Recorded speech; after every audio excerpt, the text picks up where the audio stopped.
All right, we're gonna call this meeting of the Board of Education to order at 6:01 PM, Wednesday, August 12, 2026. If I could please have a roll call. Denise Jones, Yes. Rachel Merrickwin, present. David Shepherd, Present. Lauren Dowden, Present. Dr. Michael Thomas, Present. O'Neill Gray, Present. Michael Allmiller, Present. all are present. Excellent, thank you. Please stand and join me in the Pledge of Allegiance. I pledge allegiance to the flag of the United States of America and to the republic for which it stands, one nation, under God, indivisible, with liberty and justice for all. Thank you, everybody. If the board could please review the agenda in front of them, and if there are no additions or deletions to be made, could I please have a first to approve the agenda? Motion to approve the agenda? Excellent, is there a second? A second. Very good, thank you, and a roll call, please. Dr. Michael Thomas, Yes. David Shepherd, Yes. Rachel Merrickwin, yes. Lauren Dowden, Yay. O'Neill Gray, Yay. Denise Jones, Yes. Michael Allmiller. Yay. Excellent. Okay, at this time, we will be going into staff reports. I will be handing it off to Superintendent Dr. Jenna Woodland. Please take it away. Great, thanks. So at tonight's meeting, I will be making a recommendation to the Board of Education to place a bond referendum question on the November 3rd, 2026 ballot for voter consideration. This recommendation is intended to address the growing list of facility needs specific to Central Middle School and ensure that our students and staff have a safe, functional, and supportive learning environment for decades to come. The proposed bond language has been reviewed with our bond council and was previously shared with the Board of Education at our June meeting. And an action item on tonight's agenda is the resolution for the board's approval. I want to emphasize that tonight's recommendation is about providing our community with an opportunity to learn about the proposed project, understand the needs and financial implications, and ultimately make an informed decision at the ballot box on Election Day. As I have shared throughout this process and will continue to emphasize, this is a community-based decision, and the role of the district is to transparently provide our community with factual information necessary for voters to make the decision that they believe is best for our students, our schools, and our community. I am excited that we've reached this point after a long process of analysis, exploring options, and engaging the community. And this is a significant moment for Evergreen Park School District, as it's the first time since 1970 that the district has considered a bond referendum for facilities-based work. I am incredibly appreciative of the board's continued engagement throughout this process and grateful for the work and expertise of our architects, construction management team, financial advisor, bond council, district staff, and community members who have helped us determine not only the priorities, but the path forward. This has been a collaborative process, and I am proud of the thoughtful and deliberate work that has brought us to tonight. So in the interest of transparency, we've invited the necessary partners and professionals involved in this process to provide the board and the community one final look, hopefully not final, with an overview of the proposed scope of the project. So with that, I'm going to turn it over to DLA Architects and FH Passion to begin the presentation. Hi, Ed. Hi, good evening, everyone. It's great to see you all. These are exciting times.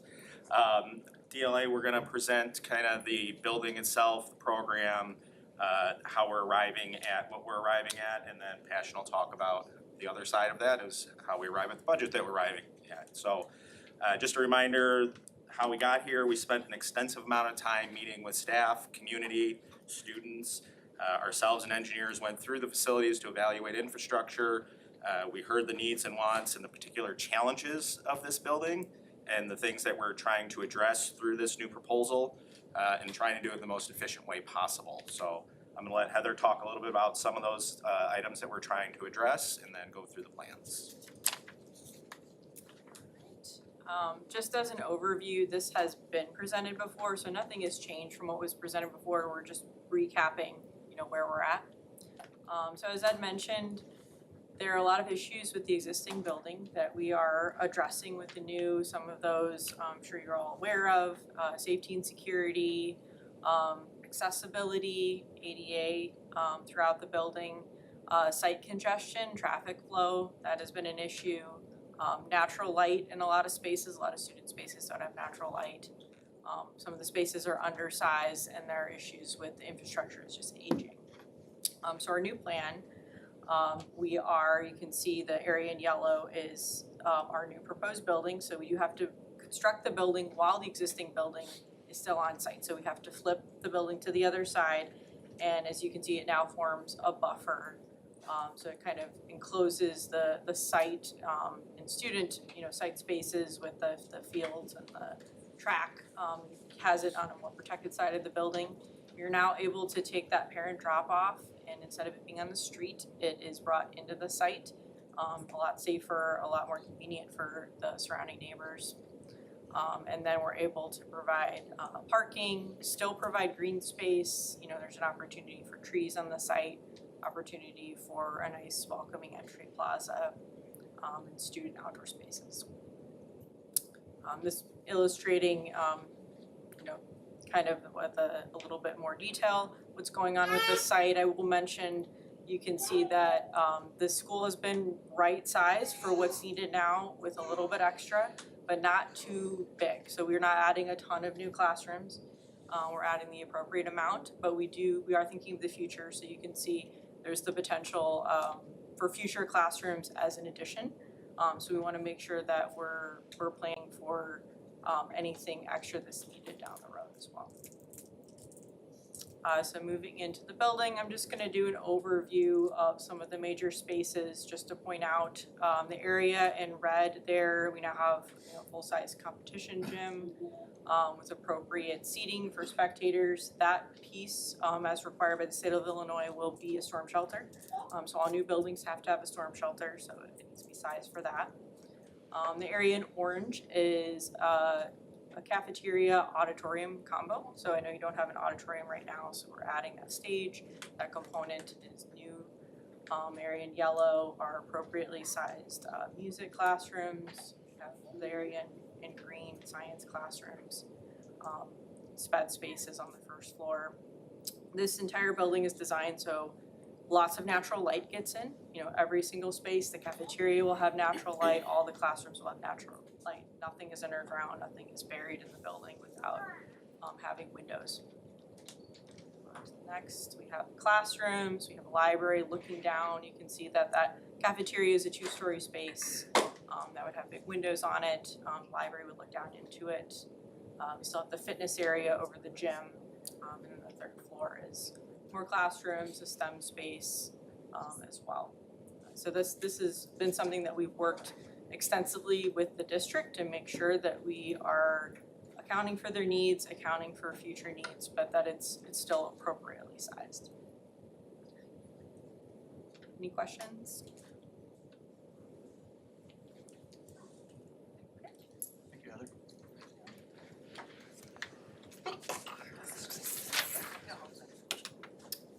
Nice to see everyone again. I'm Josh Kern with FH Passion, the construction management firm.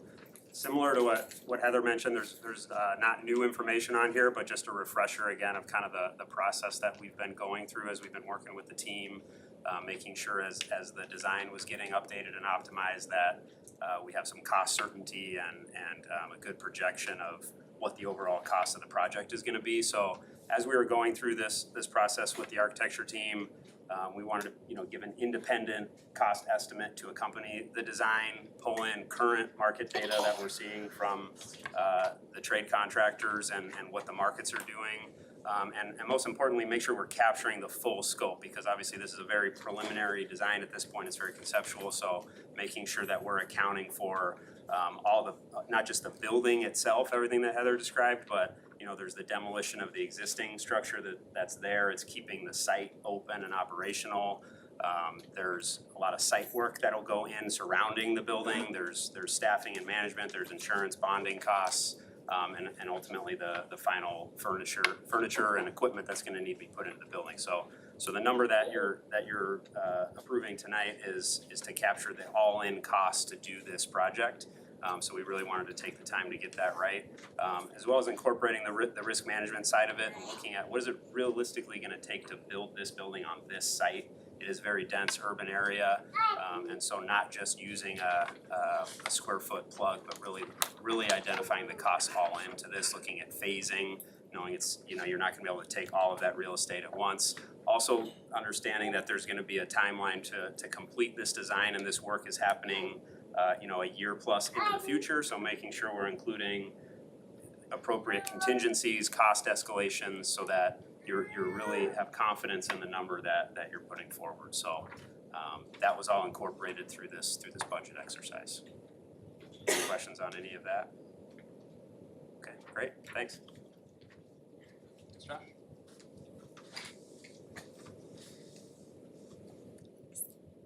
I think next up we have Tammy from our Bond Financial Services to go over tax implications. Hi Tammy, how are you? Be back, thank you. All right, so let's give you an update on the estimated tax impact from a $68 million referendum. So you saw this summary slide back in March. It is very similar, adjusted a little bit to reflect the fact that when we spoke in March, we didn't know the district's 2025 equalized assessed value, or EAV. We now have a pretty accurate preliminary figure, so it changed these numbers slightly, but we wanted to give you the best real-time numbers that we could. So the bonds would be paid back over 30 years, which is very appropriate for a brand new facility. The useful life of that building is going to be much longer than 30 years, but under statute, that's the longest you can pay those bonds back. So you can see that the estimated tax increase would be about $620 for a $300,000 market value home. And that is reflective of an estimated increase in what we call the bond and interest tax rate, or the part of the tax rate that's just dedicated to pay bonds, of just under 66 cents. So it's a one-time increase in the first year, and then that taxpayer pays at that new level for 30 years, an equal amount every year.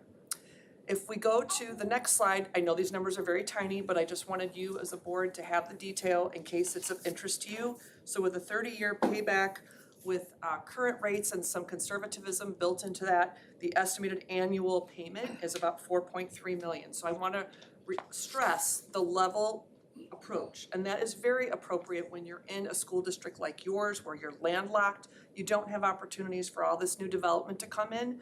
So the payments being level, I think, is also a very important thing for the community to understand. The next slide just shows you a bar graph of the same information. The blue bars at the bottom represent the existing debt service payments that you have for your non-referendum bonds that are outstanding, and the green bars on top of it represent the debt service payments for the proposed $68 million referendum paid back over 30 years. Okay? Now I want to shift gears for a second and talk about the tax impact calculator. This QR code should actually work right now if you want to try it out while you're sitting with me. This is something that you've seen before, but we updated it, and I'm going to just take a minute to kind of walk you through what you would see once you go through the QR code. I know the district also will have this communicated in different materials going forward, but for now, we're gonna just take a look at a couple slides to show you what you'll see when you pull up the calculator, okay? So if we go to the next slide, this is what comes up when you go right to the calculator through either a QR code or a link that the district will make available. So it's explaining this would be the impact of the referendum, which would impact property tax bills payable in calendar year 2027. You'll see there's that thick green band going across where it asks you to enter the amount of your 2025 Board of Review certified total estimated market value. Okay, this comes from your most recently available assessment notice. Okay, so if you have your assessment notice, you can put that number in, but you may not know where your assessment notice is. You can go online and find it, and then that's where that arrow is pointing to. So when you're on the calculator, you can click here, and that takes you to the next slide if you choose to click on that. This is right from the assessment website, if you will, and you can enter your PIN number or you can enter your address for your property. Okay, and that is super helpful because ultimately, if we keep going, that's going to give you this type of chart. Okay, so you'll see there's two columns, 2025 Board of Review certified. The column to the right of it is 2024 Board of Review certified. They should be the same, okay, because the 24 and 25 assessed values for a property really shouldn't be different because you're not in a triennial year for reassessment. So they really should be equal or very close to equal. So in just in this example, we pulled up a tax bill. This is for one taxpayer in your community with their PIN number, their address. This is what comes up. They have an estimated market value of $280,000. So I just want to stress the calculator calculates off of the estimated market value, okay? Not your assessed value, it's the market value, okay?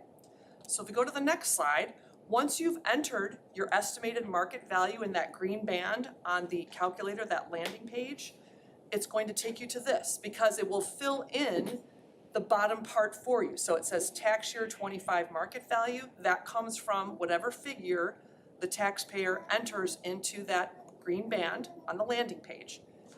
The calculator automatically incorporates the standard homestead exemption for anybody that owns a house within your district, and that's a $10,000 exemption.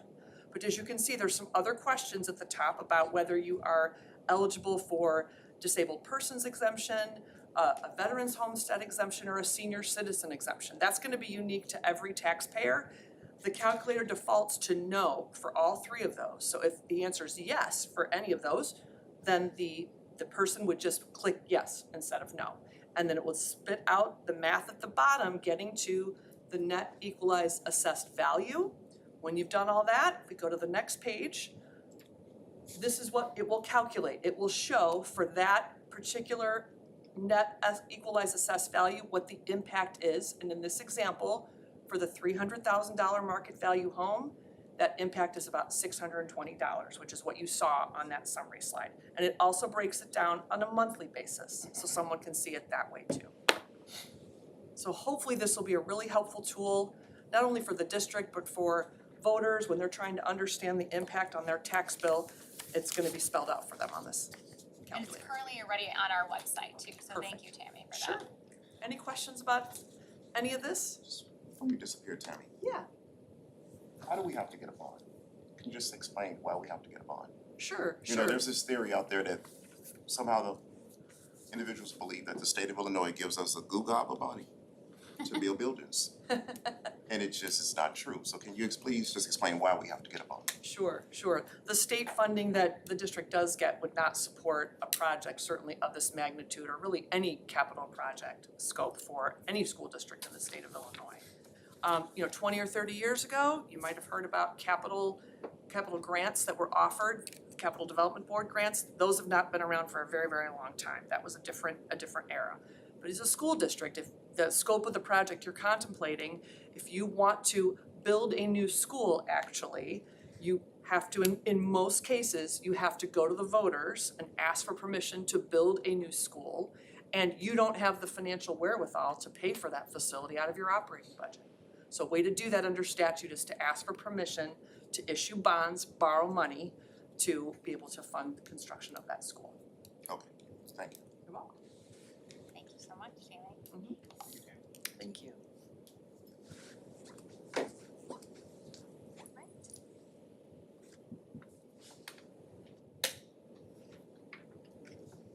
So that does conclude our presentation regarding our bond question that will be located as an action item for this evening. And you will take action on it later tonight.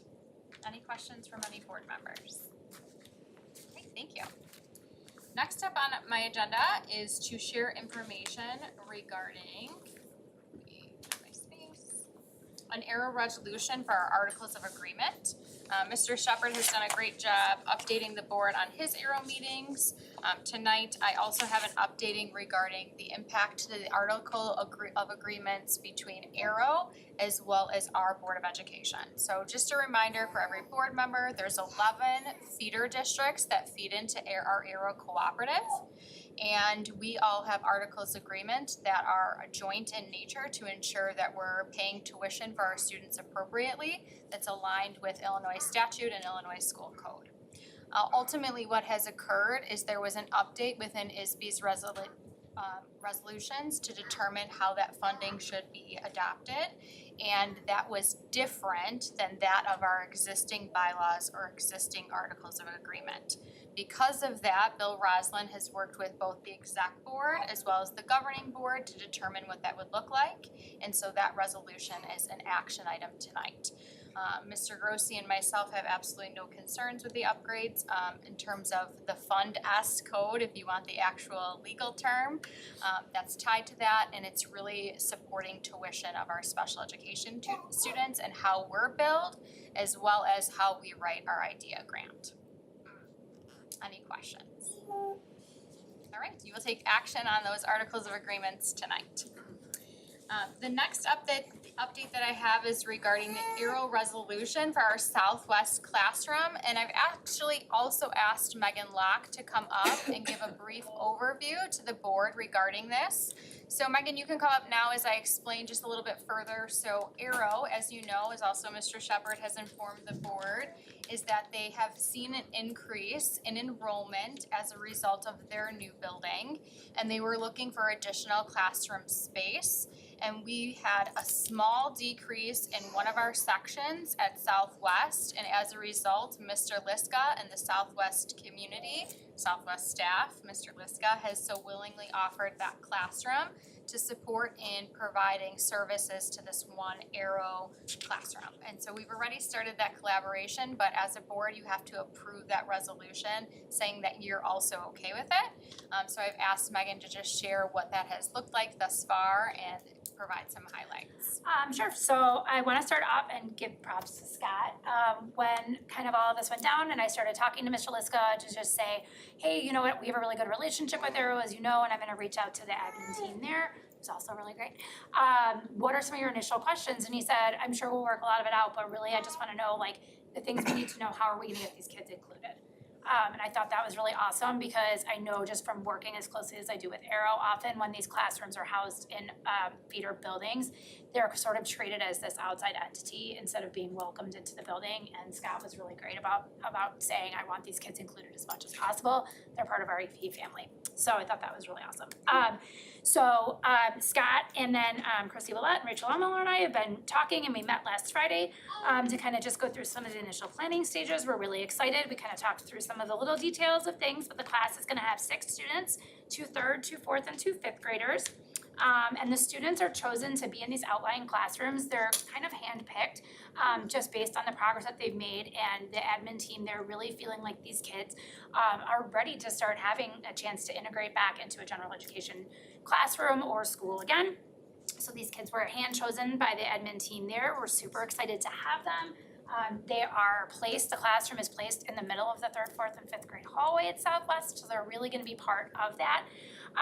And we already sort of have gotten the planning down where they'll be going to specials and so PE, art, and music with their grade level with some paraprofessional support, and then we're gonna look to add and increase things for those students as appropriate based on their needs. So Scott's done a really awesome job, and the admin team there has been really great. We're really excited to have the kids. They follow along our schedule, so even when Aero is a little bit of a different schedule, so we're really gonna work with their admin or their teaching staff and their paraprofessionals, speech paths and OTs, the same way we do with ours, you know, to involve them in PD on things that we think are important during our PLC time as it relates to special education and inclusion.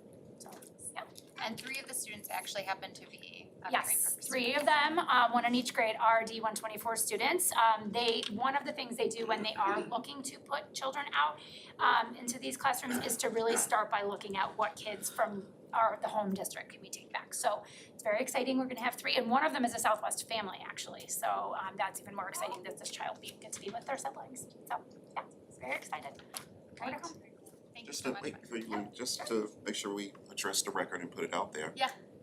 Staffing will be provided by, Yes, staffing is provided by Aero completely. There's a teacher and 4 paraprofessionals slated. They use their own speech paths, their own occupational therapists, their own social workers, and then any of the services that those children need come through them. They facilitate their own IEP meetings and that. Good question. Thank you, Mr. I was gonna say, we have 3 Aero classes in our building, and it's just awesome to see our kids and the Aero kids getting to interact and those kids getting that experience outside of just the Aero building.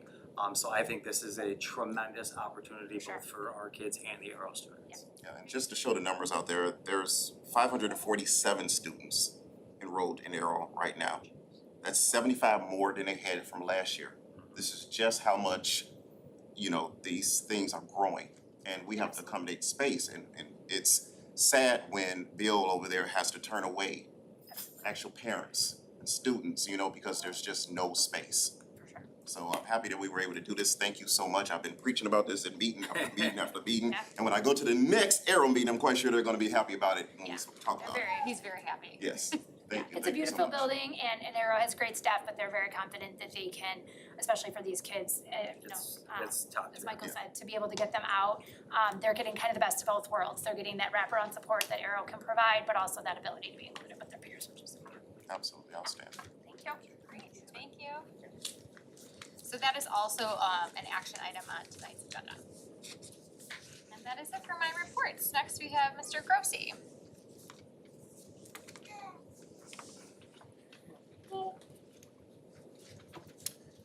FOIAs over the last 2 months. We had a FOIA from Smart Procure, a FOIA from Evanston Roundtable, and 7 FOIAs from Data Branch.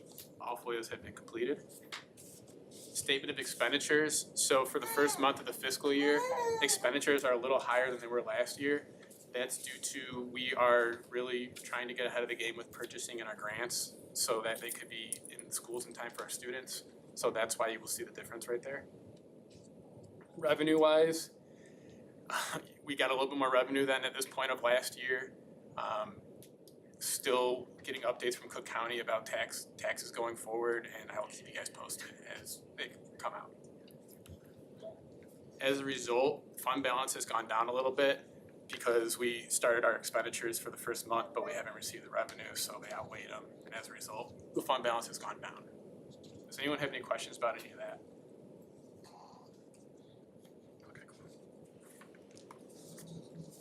Alright, so tonight I will be presenting the FY27 tentative budget, a historical financial summary for the budget. So the preliminary fiscal results, D124 ran a non-capital deficit of $825,000 for FY26. The main causes were the timing of payments, specifically TIF revenues and property tax revenues.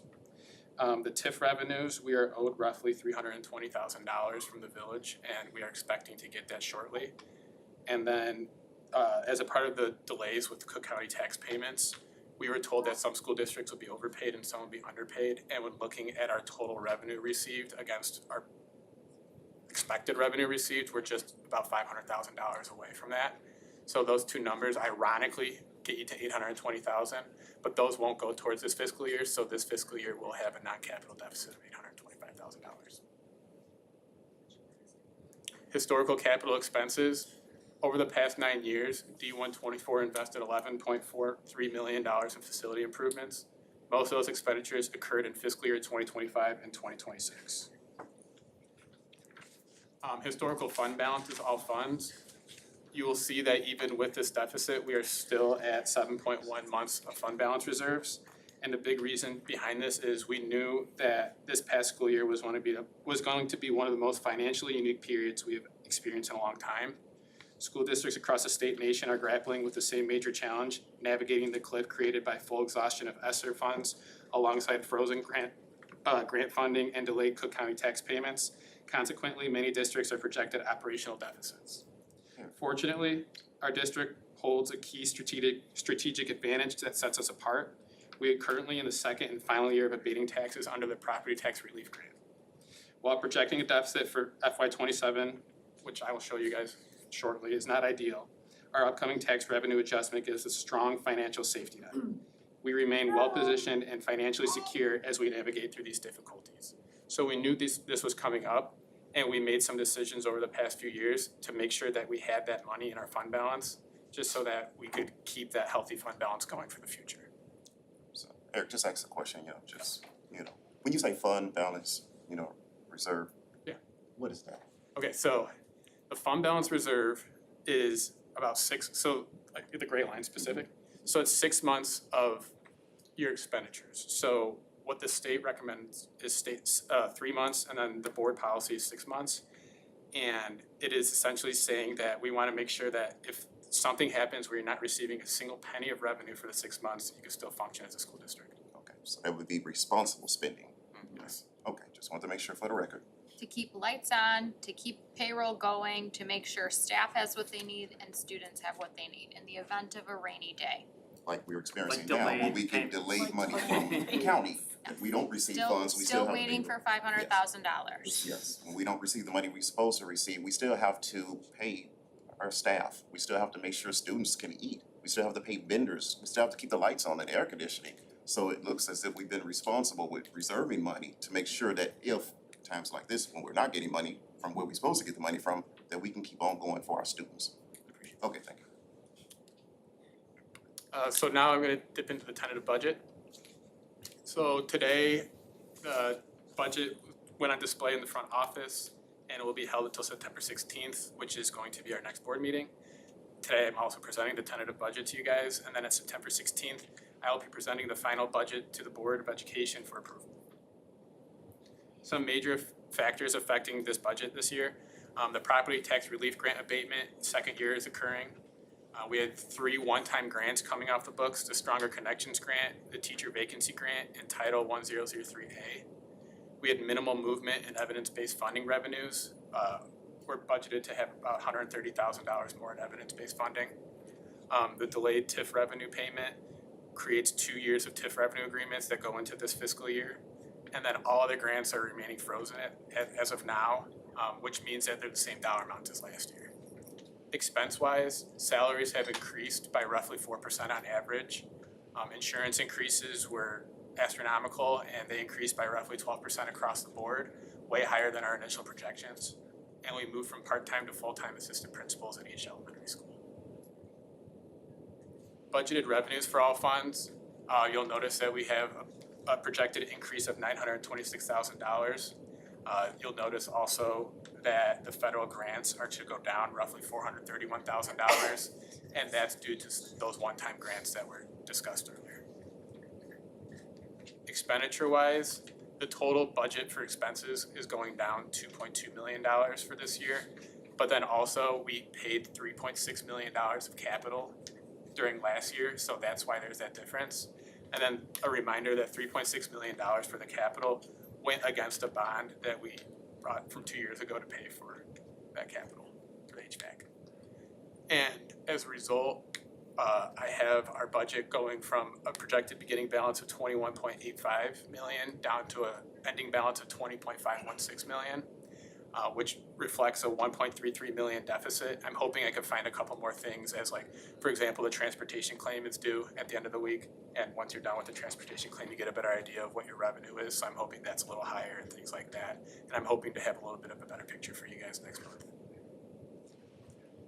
End of fiscal year fund balance is including the budget. You will notice, as previously mentioned, we still are above that 6-month reserve goal at 6.4 months of reserve after this deficit budget, which is good, but hoping that we could start getting that fund balance reserve back up to 2025 levels.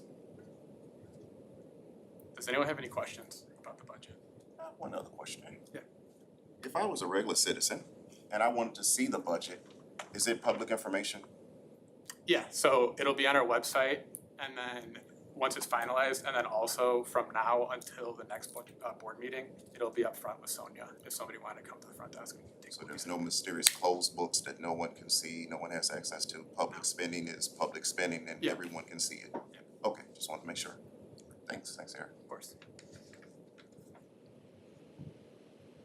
Yeah, thank you. Oh, Eric, we need a new flag up front. Oh, Jim ordered them all. Oh, he Jim did? ordered them all. Very He good. did, for all the buildings. He just told me. Awesome, thank you, Jim. Thanks, Jim. Thank you. Look at that. We're on it.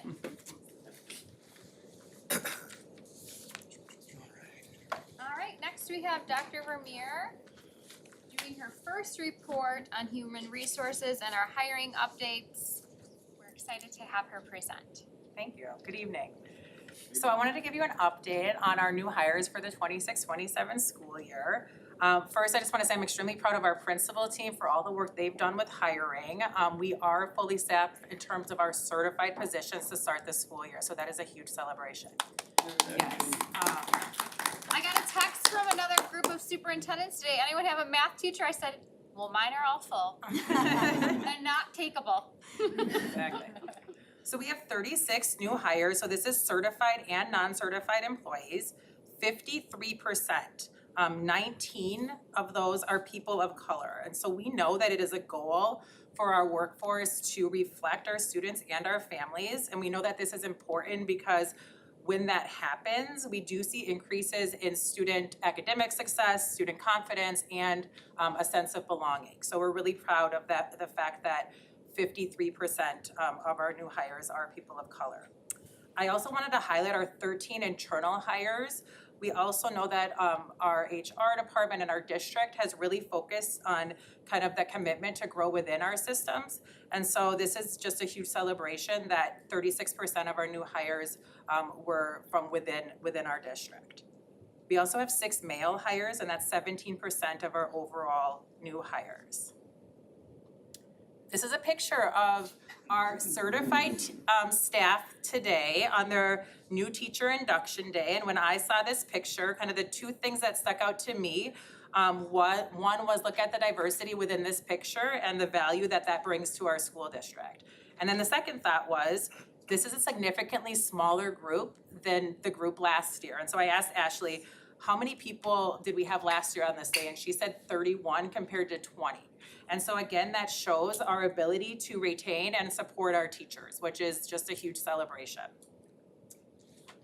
When we look at new hires by race and ethnicity, we see that our we were able to hire 10 African American or Black employees, so that was 28% of our new hires, and 8 Hispanic employees, which is 22%. So I just stepped into this role in July, so a lot of this work was done before my time. But one of the things that I've noticed as I've come on board was that just that people want to work here and people are excited to work here. And like Jenna said, when I've been talking to these other HR directors, everybody's totally overwhelmed by the fact that they still have to hire 10 new teachers by next week. So I'm just really proud of the positive culture that we have here and the collaboration that we have here, and the fact that we have so many people that wanted to come and work here. I'm excited to look to support these new hires this year and to be able to retain them so that we do have the best staff in front of our students. Any questions?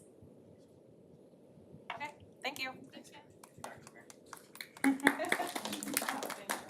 it's her son's birthday and she's still here tonight.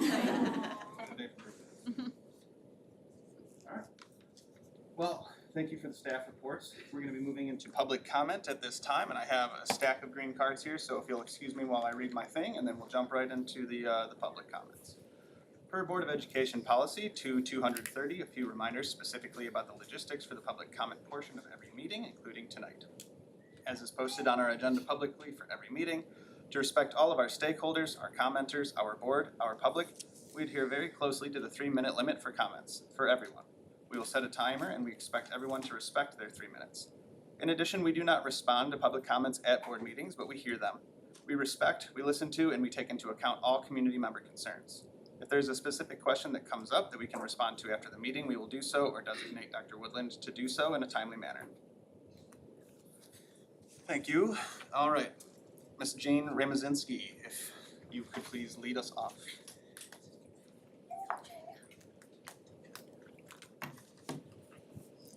Good evening, and thank you for allowing me to speak tonight. My name is Jane Ramazinski, and I am a teacher in District 124, currently teaching kindergarten at Southeast Elementary, but I'm also a parent in the district. I have 4 children, 1 at Southeast, 2 at Central Middle School, and my oldest is a sophomore at Evergreen Park Community High School. My husband is also a teacher at EPCHS and the varsity football coach. So when I speak on this referendum as an action item, I'm not speaking only as a teacher in the district, but speaking as a parent and a community member and someone who has chosen to raise my family and build our life here in Evergreen Park. During this process, there's a quote that kept coming up to mind: "A society is measured by how it treats its children." And I've often thought to myself, how are we choosing to value the children here at Evergreen Park? Are we saying that our children deserve to spend some of the most important years of their lives in a building that is nearly 100 years old, dark, overcrowded, and simply no longer meets the needs of today's students? Or have we said that our children deserve more? And I believe that they do. Our children deserve a school that is safe, accessible, welcoming, and designed for the way that they learn today. They deserve classrooms where teachers can teach without fighting the limitations of an aging building. And they deserve hallways that are not overcrowded and spaces that allow them to learn, grow, collaborate, and feel proud where they go to school. I believe that education is the best investment our tax dollars can make. Because when we invest in our schools, we aren't just investing in buildings, we know that we are investing in our children. We're investing in the kindergartner that will be in my room next week, who will one day walk through the doors of Central Middle School. We're investing in the future graduates of the high school, the future teachers, nurses, tradespeople, business owners of Evergreen Park, coaches, parents, volunteers, and leaders of our community here where we live. When children feel valued, they learn to value themselves. When they are proud of their schools, they learn to be proud of their community and therefore give back here at Evergreen Park. I'd like to take this moment to thank the board for doing your part in placing this referendum on the ballot for future consideration by our community in the November 3rd election. I know that decisions like this are not easy, and I appreciate the time, work, and responsibility that goes into bringing an issue of this importance before the voters. Ultimately, this is a decision that belongs to the community, and I hope that we all take the time to think about what we are saying to our children through the choices that we make in our votes.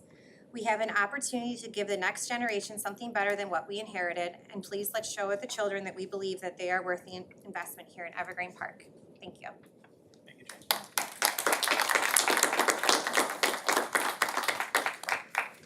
Sarah Klein, if you could please. I can put you on the bottom of the stack if you prefer.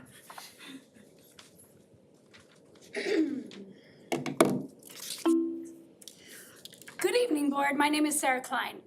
I'm here tonight as a parent, a taxpayer, a business leader here in Evergreen Park, a former president of the Evergreen Park Chamber of Commerce, and most importantly, as someone who truly believes in this community. I understand that rebuilding Central Middle School comes with a cost. As taxpayers, none of us take that lightly. But I also believe we have to look beyond what it costs us today and ask ourselves what it will cost Evergreen Park if we don't invest in our schools and our future. I specifically chose to move to Evergreen Park because of its schools. My daughter, who is now in high school, attended Central. While she was there, I spent a lot of time in that building as a parent and a volunteer coach. That experience opened my eyes to just how outdated Central has become, and more importantly, to some of the safety and facility concerns our students and staff deal with every day. Honestly, all you need to do is have lunch at Central one day. Sit in that building, look around at the environment our middle school students experience every single day. It's difficult to ignore that this building no longer reflects the pride we have in our schools or the expectations we should have for our children. And that's not a reflection of our incredible teachers, staff, or students. It's a reflection of a building that has simply outlived what we should expect for our kids. Our children deserve better than simply making an aging building work. They deserve a school that is safe, modern, welcoming, and designed for how children learn today. They deserve a school that our students, teachers, family, and our entire community can be proud of. And that isn't only about our children. Through my experience with the Chamber as a business leader in Evergreen Park, I know strong schools and strong communities go hand in hand. Great schools attract families, strengthen property values, and encourage businesses to invest in communities that are thriving.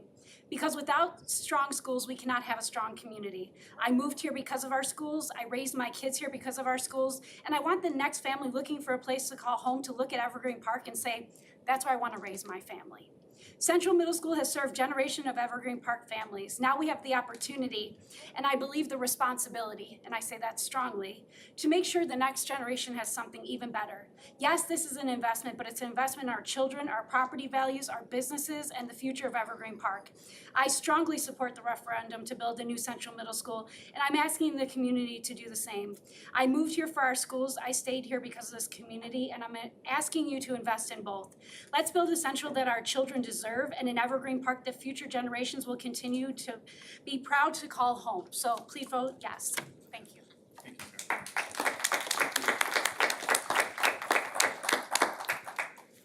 Tim Scanlon. Good evening. The board, the administration and the faculty and staff that are here, thanks for having us here tonight. My name is Tim Scanlon. I'm a longtime community member, a retired educator. My kids went to school in this community, and I'm here to overwhelmingly endorse for myself the referendum. I feel like I shouldn't say anything else because the first two speakers kind of said it all. But I've seen, I know the importance of the referendum from a homeowner's perspective too. For a homeowner, there's some vital elements of the community to keep a community strong, and certainly schools are probably the number one. And I've seen what happens in other communities when they neglect it. I've seen what happens to housing costs, to commercial districts. I've seen what happened to Pride when you neglect things like that. And I think that this is an opportunity to make sure that doesn't happen. And I also, in a corny way, I think this is an opportunity for us to do something for the community that we don't often get a chance to do. You know, our grandparents did it, our great-grandparents, and now it's our shot. Now it's our turn. So I highly endorse the referendum. Excuse me, I haven't spoken in public a long time. I really think that it's an opportunity to take a step forward for the community, for the students, and for the teachers who do a great job here in our school. So thank you.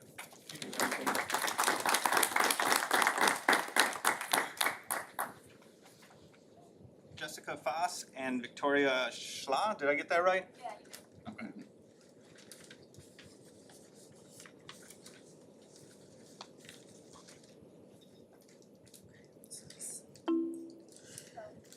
Hi, I'm Jessica. I have lived in EP since 2003, where I started school in Evergreen Park at Central Middle School. It was not in good shape then. I have a high schooler who went there, and I have two little ones who are now going through the D124 school system. My name is Victoria Schla. I have been an Evergreen Park resident since 2019. I have 3 young children, one currently in the district at Northeast Elementary, and 2 that will be entering the district in the coming years. Voting yes to rebuild our school is an investment in our students, teachers, and community. A modern, safe, and well-equipped school provides students with the best environment to learn while helping our district attract and retain highly qualified teachers who want to work in an updated facility with the resources they need to succeed. Voting yes attracts families to our community. Voting yes keeps current families with children wanting to stay in our community. Voting yes, we can build a stronger future for our children and our community.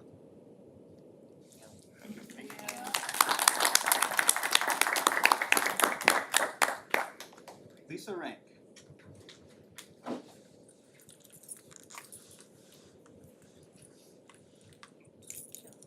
Turning my back past Hi guys, I am Lisa Rank. I am a EP resident, a taxpayer, a parent to 2 D124 students, 8th grader in Central, 4th grader in Southwest. I've lived in Evergreen Park since 2011, and I picked EP to raise my kids and to build a life, and my husband and I were like, we're not getting a starter home, this is our home forever. And so I'm strongly invested in our community, and I think that it's common knowledge that stronger schools create a stronger community from the ground up. We are building the leaders of tomorrow, and these are the kids that are gonna work in the schools and work in the, EP, a lot of people stay here for most of their lives, and then their kids don't wanna move. So we're gonna be able to attract this for a long time. So I definitely would like you guys to vote yes to put it to a vote. I'm gonna vote yes, and I'm gonna try to get everybody else to vote yes. I also appreciate it, taxes will go up, and that's not great. But I appreciate our mayor, the board, like you guys do a great job, and our staff finding grants, finding programs, and I think that you guys will constantly continue to look for that, which I appreciate. And if we do get this passed, this one stood for 99 years. We could drive past for our entire lifetime with pride, explaining to future generations, I was a part of that. They'll get sick of it every time we turn. Best time to have done this would be 20 years ago. The next best time is now. So please vote to put it on the ballot.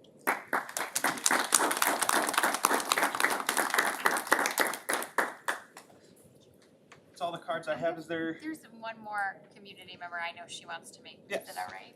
Yes, of course. Yeah. You can just say your name, Julie. Okay. She just keeps mouthing at me, and I was like, you can. I got here late, I'm sorry. No, you're 11 totally and a half hour work day today, so you guys bear with me. It's It was okay. Thank you for really long. coming. The floor is Thank you for having me. My name is Julietta Shabi. I have been a resident of Evergreen since 1980. My 2 oldest daughters have went through the school system, Central as well. By the way, I went to Central. I graduated in 1984, and it has not changed much since I graduated. I just am telling you, I went there, my 8th graders there now, and when I walk in, I'm like, oh, I was in that class. I ate in that lunchroom that is down in the basement, and very depressing. So Central has done its duty. It's on its last leg. I don't think it's a question of if it needs to be redone, it needs to be redone. There is no question about that. I think as a parent, when I look at it, I look at the safety of our children. When I send my kids to school, I want them to be safe. I mean, they're the biggest asset that we have as parents. So that's one aspect I look at. And then I know living here a while, there are people who their kids are not in the school system anymore. So when they look at the tax increase, first thing they think about is dollar amount, which I get. But at the same time, there's a lot of folks that want to retire and move from Evergreen. One of the first things that young couples look at when they have kids, when they come shopping for homes, is a school system. If your school system is not good and up to date, guess what, folks? They're gonna move on. Or you may be able to sell your house, but you're not gonna get what it's worth or what you're asking for. So I think that's a big thing that I've tried to sell with my neighbors who are retired or the kids are not in the school system. So besides that, I think I pretty much covered what I wanted to talk about. Thank you very much.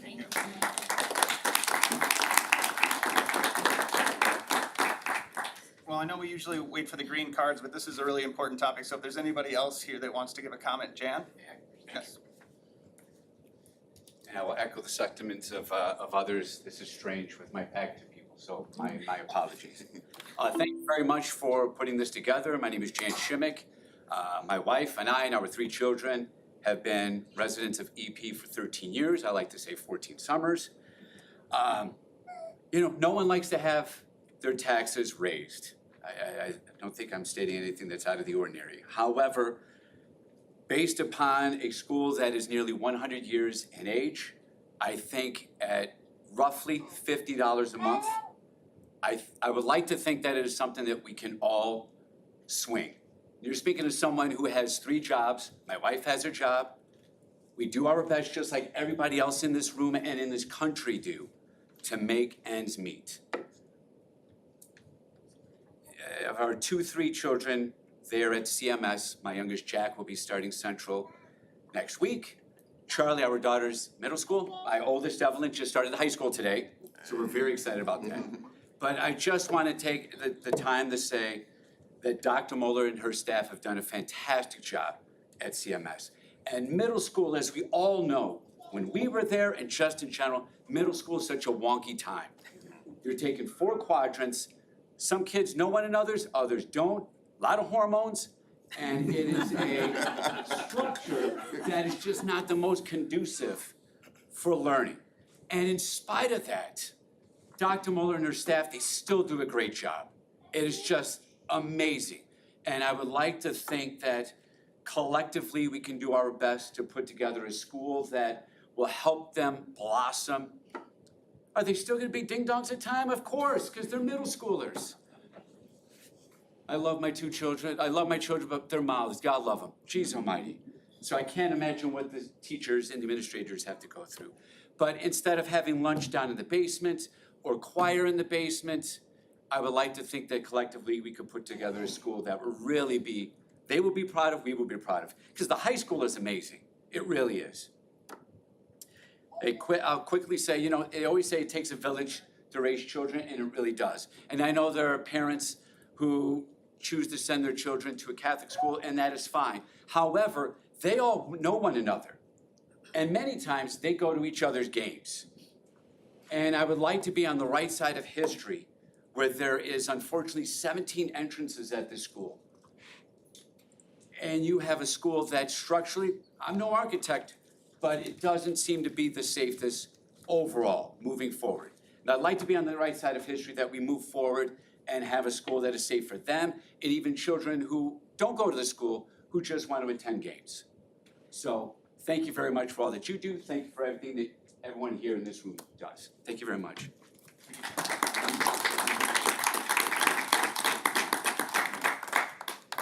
Is there anybody else that would like to give a public comment? Okay.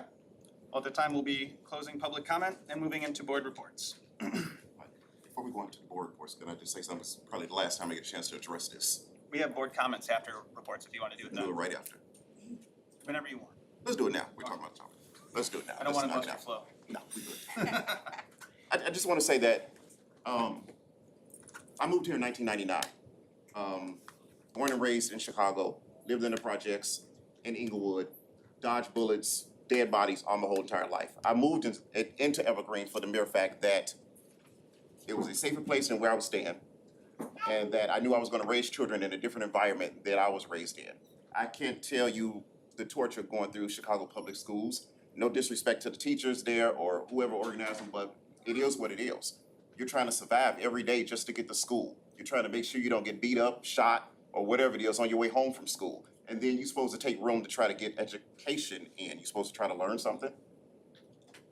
Here in Evergreen Park, we afford that to our children. They can relax. Most of them get curb service. You know, they don't have to worry about a bus or walking through snow or any other crazy stuff that we had to go through to get to school. I have raised children here that have went through the whole entire system. My daughter, she graduated, went through the whole entire system, was up north, moved back to Evergreen Park to feed back to this community. She lives here with her husband now and my 2 granddaughters now, which will go through Evergreen Park schools. They will go through D124. So understand, I have a son who went through this whole entire system, and although he was challenged with being a type 1 diabetic, this school system helped us. They got my child through the system. He is now back here after graduating from St. Xavier, because they don't go far. Him or my daughter didn't go far. He's working now right up there at the oil change place. Right here, investing money right back into Evergreen Park, helping us rebuild our community. So it's generational, and that's what people need to understand. You asking me to pay $50 a month, which is $1.66 a day, basically, to invest in my granddaughters, I would do that 10 times. And everybody's financial situation is different, but understand, we're real people up here. You know, we do not get paid to do this. If anybody get paid, let me know. We don't get paid. The state of Illinois say we can't get one dime for volunteering our time to do this, not a dime. We get T-shirts and cups. And I don't think we can T-shirt and cup ourselves to death to get $68 million. I love the swag, Right. David. I love it, but understand, this is our payment. So, I'm just saying, it's reasonable for me to say, as a taxpayer that live here, that pays $13,000 in property taxes, which is a lot more than my $741 principal on my mortgage, I can pay $50 and invest in not only my own children, my grandchildren, and everybody else's children in this community. I find it weird, strange, that people don't want to invest in the future. Because if we don't invest in our children and our future, we won't have an Evergreen Park that's gonna be safe. Because Oak Lawn, they're right next door to us. They have some pretty good schools. And people do move to Oak Lawn. If you have to make a choice between Evergreen and Oak Lawn, and you say, how's the school system? And someone say Evergreen is, yeah. And then someone says Oak Lawn is, outstanding. That's where the family is going. And each time a family moves to Oak Lawn, there's one less house that sells in Evergreen Park, which means you don't gain anything for your property. There's no increase in value. These are the things that people need to understand and realize, you know. And I will say just one last thing, and I'm gonna shut up. If you have any questions, any questions out there, any questions of whether these strange things about what we spend money on or how much money we receive to do things, Dr. Willard is open every single day, 7 days a week it seems sometimes, to answer any question that you have. You don't have to go to the internet. You don't have to go to social media, try to figure it out. You don't have to Google search. You don't have to call and ask your neighbor or anything like that. We will answer your question. We have no problems with telling you where money goes and where money doesn't go, and what money we have and what money we just do not have. You know, because we are community members, we are parents, we live in this community. We want to afford the most that we can to our staff to get the best teachers that we could possibly find, because they're investing their skills and their abilities into our children. So therefore, I can have granddaughters that one day may go work at the local stores here, or may open up a business locally here. That's definitely going to attend these schools because we're never moving from Evergreen Park. So, this is the last thing I can say on this topic. This is the last subject before we go into all this hush-hush and what we can do and what we cannot do. I just say, I'm going to invest in the future of the kids here in this community. And I'm just hoping that most of the people that live here will too. I'm done, thank you. I know you said we're done, and I hate to make you a liar, but we're gonna go into the Arrow report. Let's talk about it.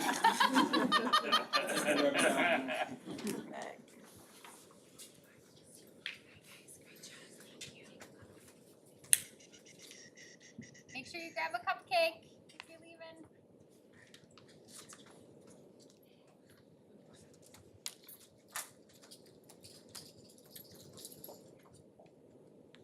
Ready for the Arrow report? Ready? Okay, sorry. All right, so let's go over the report. I did attend the last meeting, which seems like ages ago, because it was July the 13th now.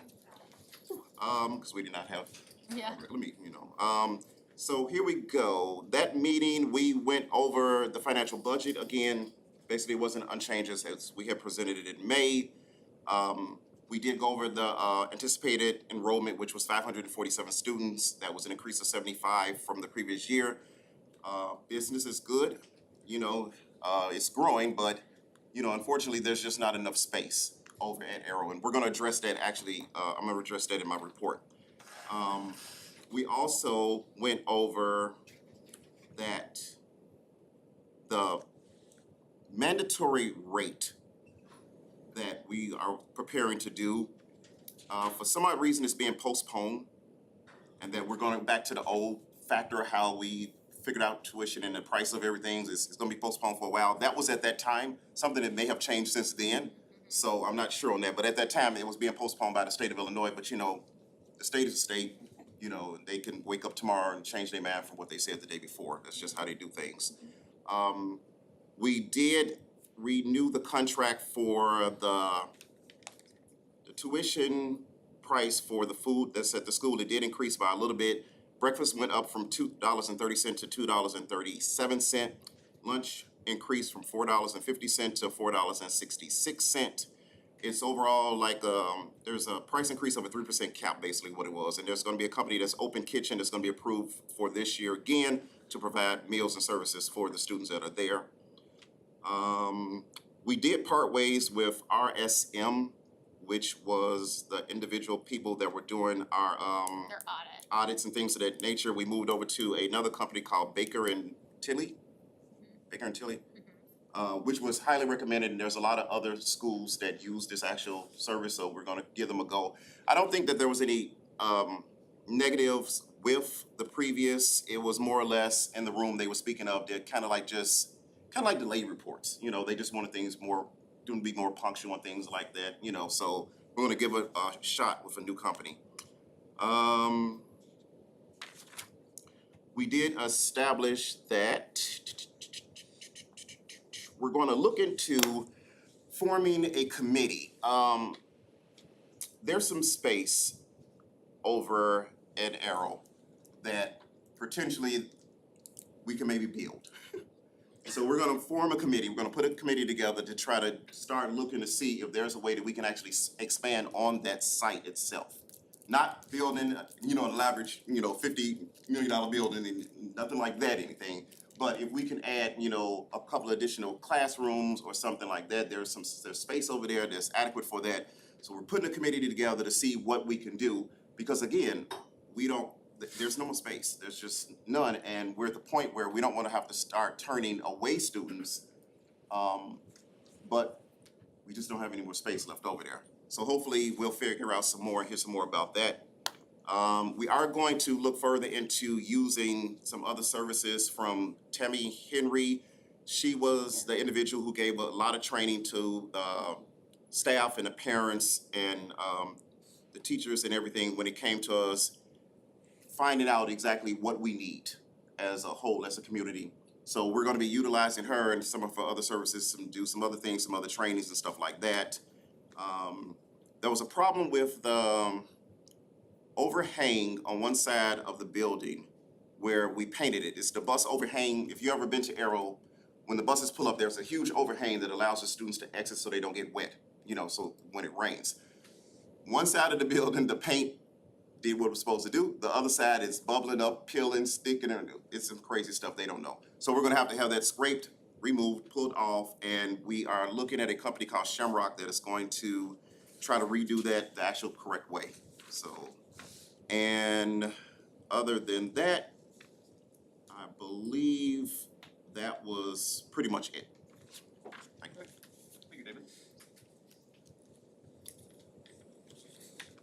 All right, Board Policy Committee, Mrs. Rachel Merrick, if you could please. You're tired of listening, David. No, I'm So, we just had a meeting, the 7th, when was, that was? It's Friday. Last Friday. I've been so Seems busy. like a long time ago. It does seem like a long time ago. First, we went over some things that just had some policy where it was just a 5-year review, and so we had some minor language changes that needed to take place. And also, there was some policies where the non-discrimination coordinator and Title IX coordinator needed to be updated to reflect Dr. Haley Vermeer, our HR director. Then we also had policy 5250. There were some changes to the FMLA law. So 10 unpaid workdays for eligible employees to take family bereavement leave. FMLA eligibility for child extended bereavement leave for loss of child for suicide. And FMLA eligibility for child seeking care in neonatal intensive care unit. We also have a change in policy 5330. We revised the recommendation to beginning of year 1 for a 12-month employee to receive vacation. Currently, they didn't receive vacation till year 2, so they had to wait a whole year before they could take off. So now it'll be prorated starting in year 1, which makes sense, you know. I think I got everything. You did great. And joint annual conference. Is anybody talking about that specifically, or should we just use this as our opportunity to remind the board of the joint annual conference? If you have any interest in attending, please reach out to Sonia. She always does all of our accommodations and such, and she is more than happy to do so again. Yep. And the dates are listed. November 20 through the 22. And the Friday sessions are also they're included in the packet. Oh, okay. Awesome. Thank you, Sonia. All right. Board comments. Any board comments? Yeah, I'll say something. By all means. No, I mean, I feel like it was nice, we had public comments today to discuss the referendum, which, as people said, I think is one of the utmost priorities of this district, in terms of us getting a new middle school. Like many people said before, we moved here in 2020 from Homer Glen, because of the school system. Because of the idea that this is one of the few that I know of remaining, like, tight-knit communities with a single school district that my child could go through from K to H. She went to one elementary school, she's going to one middle school, she's going to one high school, which is something that you don't get everywhere. Like others have said, I think investing in our schools is investing in our future, as well as investing in ourselves. I mean, if we're gonna be selfish, I mean, retaining our property values is one of the most important things that you can do as a homeowner. And making sure that we have a beautiful facility. My daughter plays 4 sports at Central, so I go to tons of schools and see the other facilities. And sometimes, to be honest, our gym's like the laughingstock, where we can only have a handful of kids who get to sit in there because they can't pull the bleachers out all the way. You've got the vents, which are their whole different beast come volleyball season. So I really do think that this is something that needs to be done. I think that this is something that's important to be done, not just for us, for our kids, but also for our community. One thing I found really refreshing is, well, first of all, you don't know if it's gonna be positive or not, and it was clearly overwhelmingly positive, so that was really nice to see, but at least 3, maybe more people who spoke tonight had children who weren't going to directly benefit from the new building. You know, my kids went through there, or my kids are currently in there, and they were still for it. You know, I have a child who the first year it'll be open will be her first year there, and so, now I've got her in mind, and to know that people like Mike, whose daughter isn't gonna go, and they're still for it, that was really refreshing too. Let's go. I'm super excited. I hope it passes. My children will not benefit from it. I have one in high school, one in the middle school already. I think investing in the community, I am a product of CPS. I mean, I turned out okay.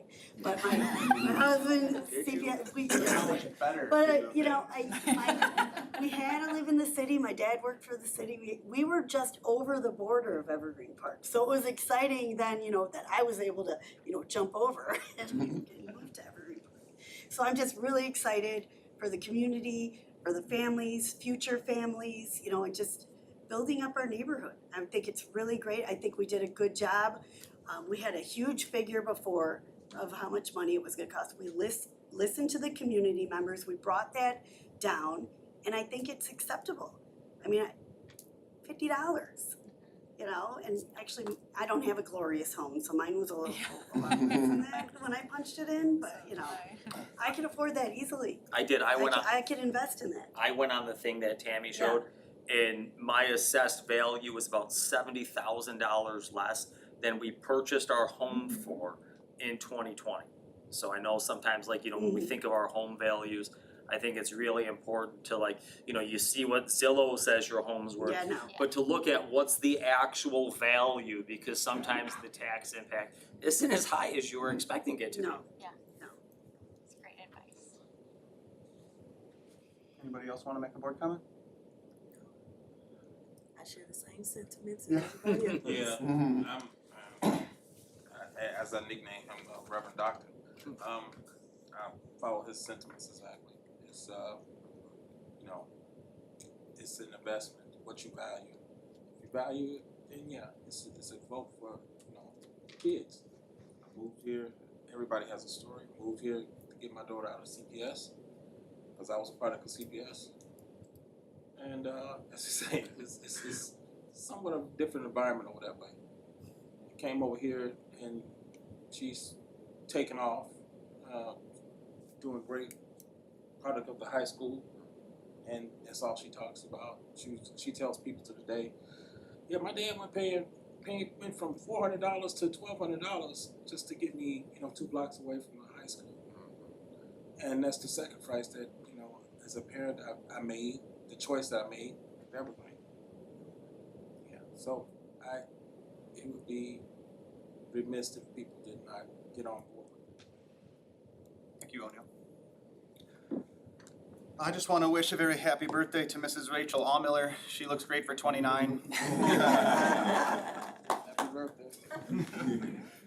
All right, we're gonna move into our action items. First up, A, consent agenda. 1, approve monthly transaction reports for June and July 2026. 2, approve fund balance reports for June and July 2026. 3, approve expenditure report and projected payroll report for July and August 2026. 4, approve board minutes from the special board meeting of June 10, 2026. 5, approve board minutes from the regular meeting of June 17, 2026. 6, approve the closed session minutes from the regular meeting of June 17, 2026. 7, approve destruction of closed session tapes from March and April 2022. 8, personnel recommendations. There are 13 additions, 2 FMLA leaves of absence, and 9 resignations. Do we have a first? Motion to approve consent agenda item A. And a second? Second. Very good, and a roll call, please. Dr. Michael Thomas, Yes. O'Neill Gray, Yay. Lauren Dowden, Yay. David Shepherd, Yes. Rachel Merrickwin, yes, Denise Jones, Yes. Michael Allmiller. Yay. Motion passed. Thank you. Item B, approve contract amendment for Associate Principal CMS effective July 1, 2026. Is there a first? I'll make the motion. Is there a second? Second. And a roll call, please. Rachel Merrickwin, yes. Dr. Michael Thomas. Yes. David Shepherd, Yes. Denise Jones, Yes. Lauren Dowden, Yay. O'Neill Gray, Yay. Michael Allmiller. Yay. Motion passed. Item C, approve contract amendment for Dean CMS effective July 1, 2026. Motion to approve the contract amendment for Dean CMS. I'll second that motion. And a roll call, please. Dr. Michael Thomas. Yes. David Shepherd, Yes. Rachel Merrickwin, yes. Denise Jones, Yes. O'Neill Gray, Yay. Lauren Dowden, Yay.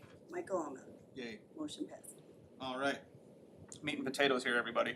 Item D, approve resolution providing for and requiring the submission of the proposition of issuing $68 million school building bonds to the voters of the district at the general election to be held on the third day of November 2026. If you will all excuse me, I'm going to be exercising my presidential prerogative, and I would like to make the first motion. I'll make the second. And can we have a roll call, please? Thought we were gonna fight over that. Michael Miller. Yay. Denise Jones. Yes. Rachel Merrickwin, yes. David Shepherd. Yes, yes, Lauren yes. Dowden. Yay. Dr. Michael Thomas. Yes. O'Neill Gray. Yes. Motion passed. Motion passed. Only halfway there, everybody. I know. All right, item E, approve Aero classroom use agreement regarding use of one classroom at Southwest Elementary School for the 2026-2027 school year. Do we have a first? Second. Second, very good. And a roll call, please. O'Neill Gray. Yay. Dr. Michael Thomas. Yes. Lauren Dowden. Yay. Denise Jones. Yes. Rachel Merrickwin, yes. David Shepherd. Yes, and thank you. Michael Miller. Yay. Motion passed. Very good. Item F, approve resolution ratifying proposed amendments to Aero Articles of Joint Agreement. Is there a first? Motion to approve the resolution ratifying the proposed amendments to Aero. Excellent. Very good. And a roll call, please. Dr. Michael Thomas. Yes. Denise Jones. Yes. O'Neill Gray. Yay. David Shepherd. Yes. Lauren Dowden. Yay. Rachel Merrickwin, yes. Michael Miller. Yay. Motion passed. Thank you so much. Item G, approve tentative budget for the 2026-2027 school year. Do we have a first? I'll make the motion. Second. And a roll call, please. Rachel Merrickwin, yes. Dr. Michael Thomas. Yes. O'Neill Gray. Yay. Denise Jones. Yes. David Shepherd. Yes. Lauren Dowden. Yay. Michael Miller. Yay. Motion passed. Thank you so much. Item H, approve first reading of revised board policies 2-200, 2-220, 2-250, 2-260, 2-265, 440, 4-165, 530, 550, 650, 665, 6-100, 6-145, 6-170, 6-180, 720, 750, 7-100, 7-185, 7-220, 7-230, 7-240, 7-260, 7-280, 7-300, and 890 as recommended by the Illinois Association of School Boards. Is there a first? So. And a roll call, please. O'Neill Gray. Yay. Dr. Michael Thomas. Yes. Lauren Dowden. David Shepherd. Yes. Rachel Merrickwin, yes. Denise Jones. Yes. Michael Miller. Yay. Motion passed. Thank you. Item I, approve first reading of revised board policies 2-260, 2-265, 520, 5-250, 5-330, 720 as recommended by the board policy committee. Is there a first? I'll make the motion. Very good. Second. Excellent. And a roll call, please. Rachel Merrickwin, yes. Dr. Michael Thomas. Yes. Denise Jones. Yes. David Shepherd. Yes. Lauren Dowden. Yay. O'Neill Gray. Yay. Michael Miller. Yay. Motion passed. Thank you so much. Item J, approve second reading and adoption of revised board policies 2-200, 2-220, 2-250, 2-260, 2-265, 440, 4-165, 530, 550, 650, 665, 6-100, 6-145, 6-170, 6-180, 720, 750, 7-100, 7-185, 7-220, 7-230, 7-240, 7-260, 7-280, 7-300, and 890 as recommended by the Illinois Association of School Boards. Motion to approve item J. And a second. Roll call. Dr. Michael Thomas. Yes. O'Neill Gray. Yay. Lauren Dowden. Yay. David Shepherd. Yes. Rachel Merrickwin, yes. Denise Jones. Yes. Michael Miller. Yay. Motion passed. Thank you. Item K, approve second reading and adoption of revised board policies 2-260, 2-265, 520, 720 as recommended by the board policy committee. Is there a first? Motion to approve item K. And a second? Second. Roll call, please. Dr. Michael Thomas. Yes. O'Neill Gray. Yay. Denise Jones. Yes. Rachel Merrickwin, yes. David Shepherd. Yes. Lauren Dowden. Yay. Michael Miller. Yay. Motion passed. Excellent. All right, at this time, we'll be recessing to closed session to discuss the employee. Wait, L. I L. skipped one, I'm sorry about that. Item L, oh, that's why I skipped it. Yes. Approve applications for occupancy for mobile classrooms. Is there a first? No one wants. I'll make the first. Okay. I'll second it. And a roll call, please. One thing at a time, guys. Michael Miller, Yay. Dr. Michael Thomas, Yes. O'Neill Gray, Yay. Lauren Dowden, Yay. David Shepherd, Yay. I know, Rachel Merrickwin, yes, cause we have to, Denise Jones. Yeah. Motion passed. Very unenthusiastic No passing of the one's motion. happy about Yeah, that. wasn't fun. All right, now at this time, we will be recessing to closed session to discuss the appointment, employment, compensation, discipline, performance, or dismissal of specific employees of the district or legal counsel, including hearing testimony on a complaint lodged against an employee or legal counsel to determine its validity, 5 ILCS 120/2. C1 is there first. I'll make the Motion. And a second. Second. And a roll call, please. Denise Jones. Yes. O'Neill Gray, Yay. Dr. Michael Thomas, Yes. Lauren Dowden, Yay. David Shepherd, Yay. Rachel Merrickwin, yes, Michael Almond. Yay. Motion passed.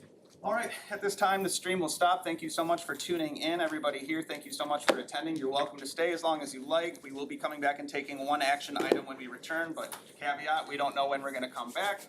No feelings are hurt. If you wanna go home now, do please grab a cupcake and we will see you next month.